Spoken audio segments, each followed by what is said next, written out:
Welcome to my second introductory lecture on atheism.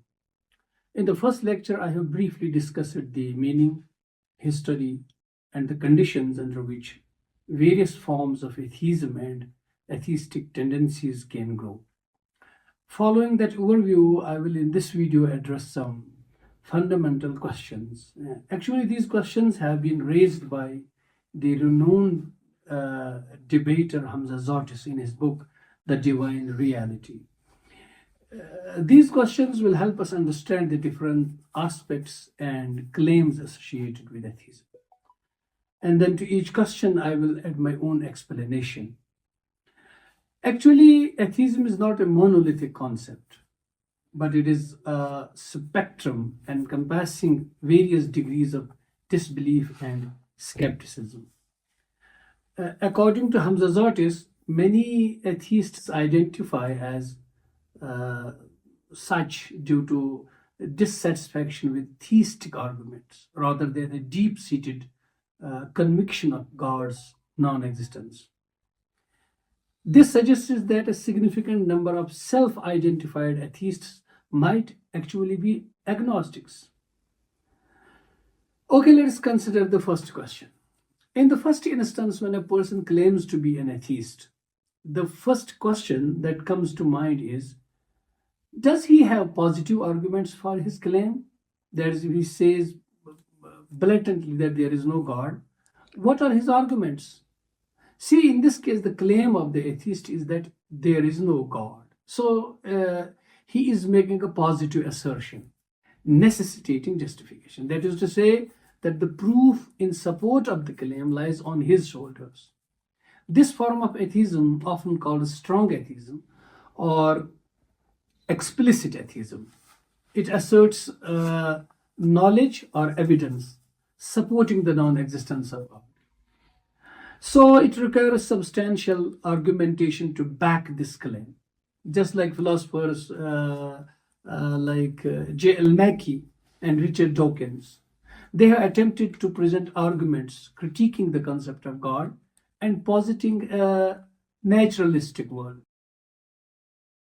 As I said, for strong atheists, the burden of proof lies on them to provide arguments and evidence that support their claim.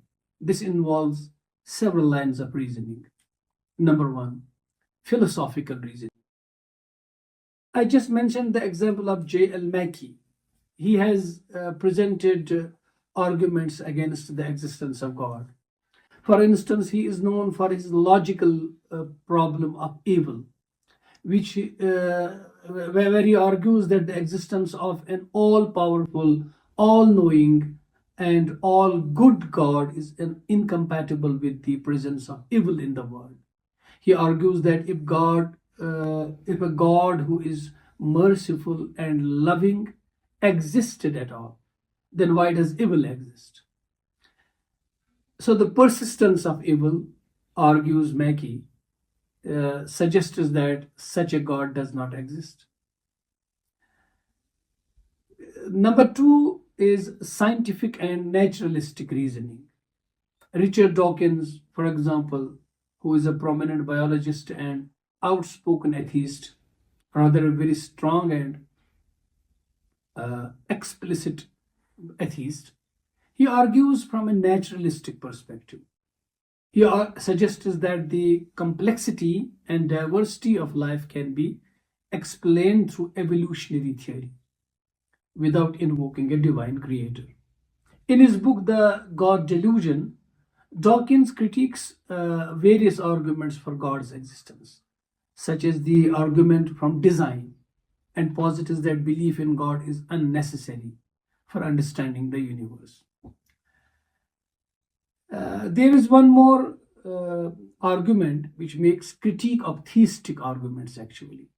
Strong atheists often engage in critical examination of classical theistic arguments, such as the cosmological argument, the teleological argument, and the ontological argument. These are the arguments which are put forth by those who believe in the existence of God. I will discuss these arguments later on in my further videos.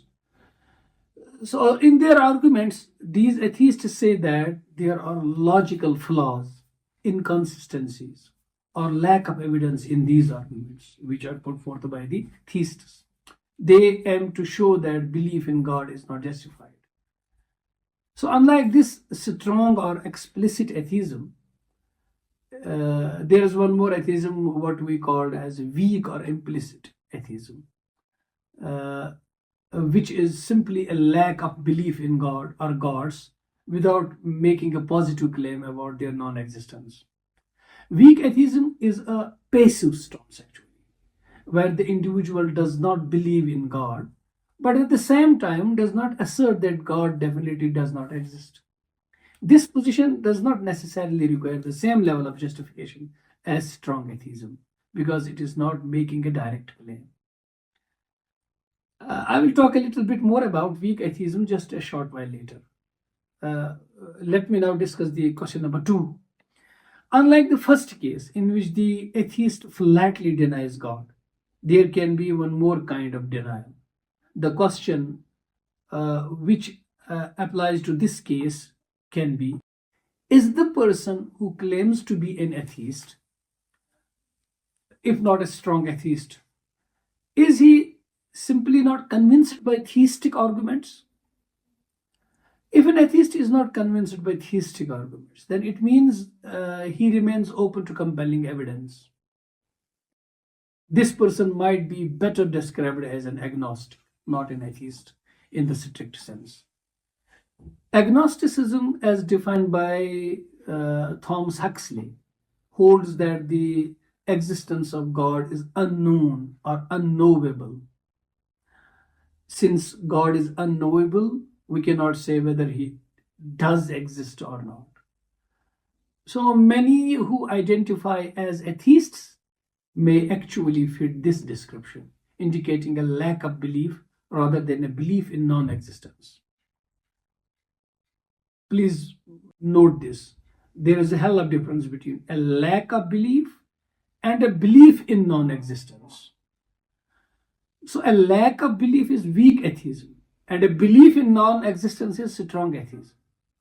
This is what we just discussed. Implicit atheism and explicit atheism, strong atheism and weak atheism. So strong atheism suggests that many who identify as atheists, they definitely do not believe in the existence of God, whereas weak atheism is actually agnosticism, in which the person who claims to be an atheistic and does not know that he is an agnostic, he always remains open to new evidence. So now let's understand what is agnosticism actually. Agnosticism is a term coined again by Thomas Huxley in the 19th century. It emphasizes an aspect different from atheism.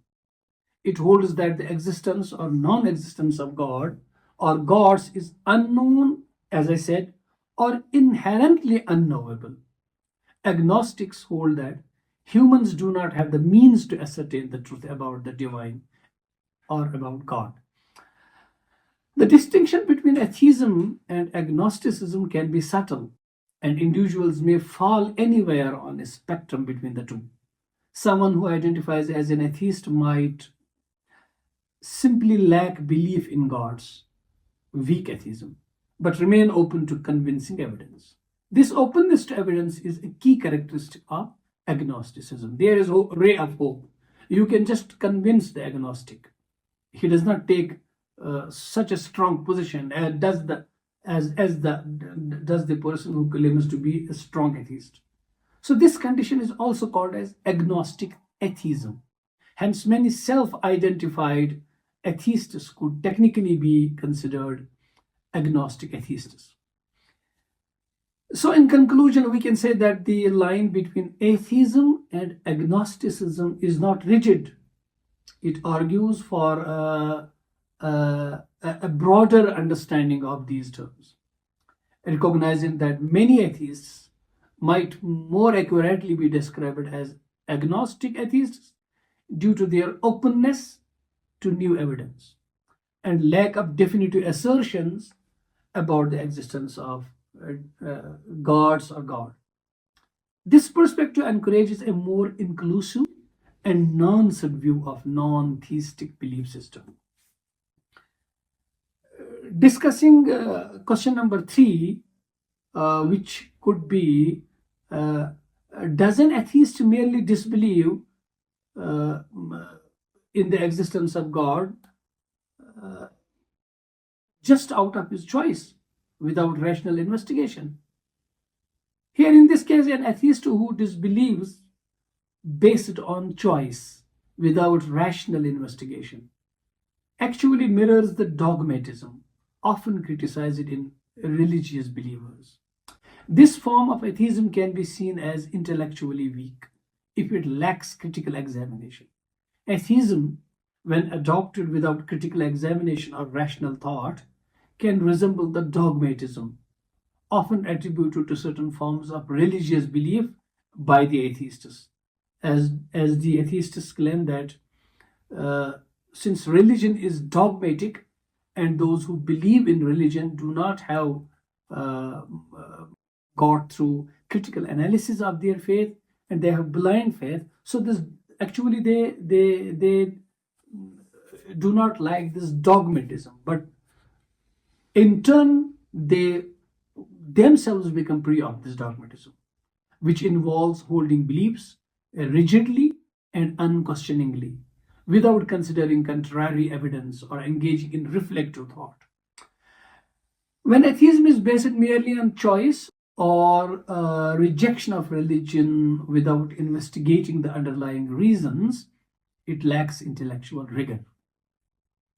This form of atheism doesn't engage with the evidence or arguments for or against the existence of deities or God. As a result, it can be seen as an unexamined belief,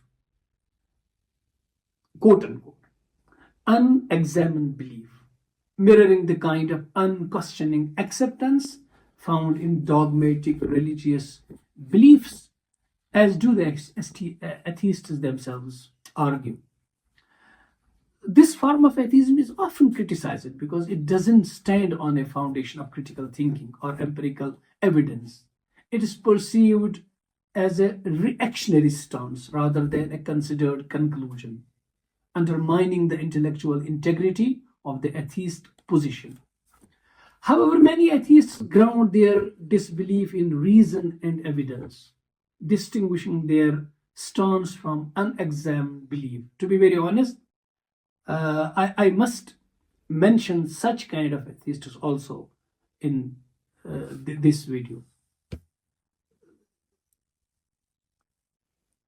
So there are two different approaches to atheism.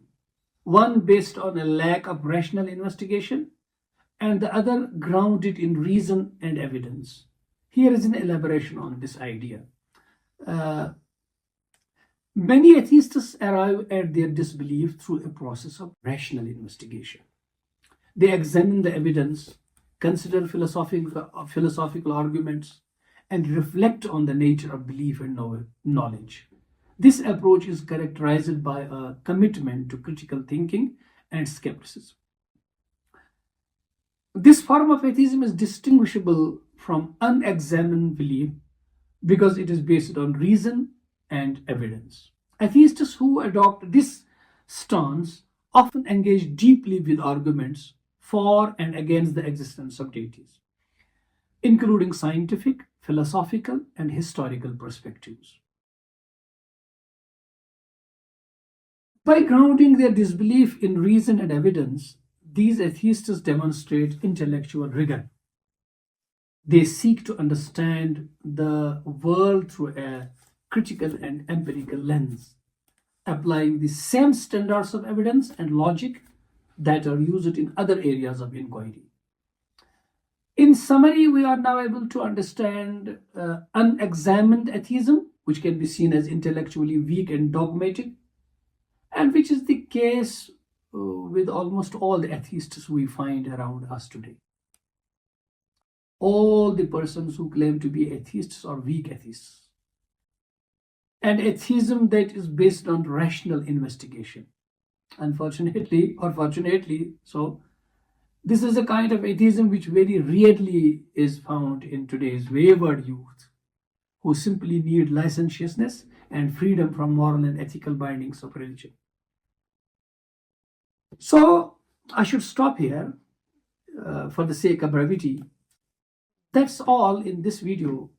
Do watch the following videos of this series. Thank you very much.